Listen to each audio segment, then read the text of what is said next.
Need to remove long, quiet gaps from a recording?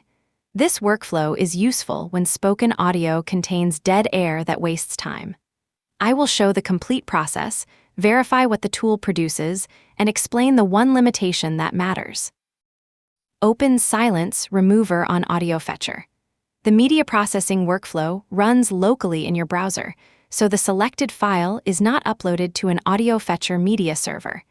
Keep the tab open until the result is ready. Choose a source file. The page confirms the selected item before processing. For tools that accept several inputs, the order shown here is the order used in the result. Set a silence threshold and minimum quiet duration. Use settings that match the destination rather than selecting the largest number automatically. Then start the tool and wait for the local engine to finish. The completed workflow produces a shorter MP3 with qualifying silent sections removed.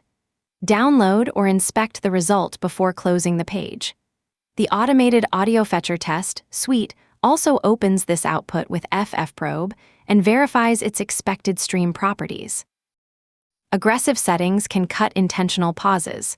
Keep the original until you have listened to or inspected the result. The direct tool link and a written summary are in the description.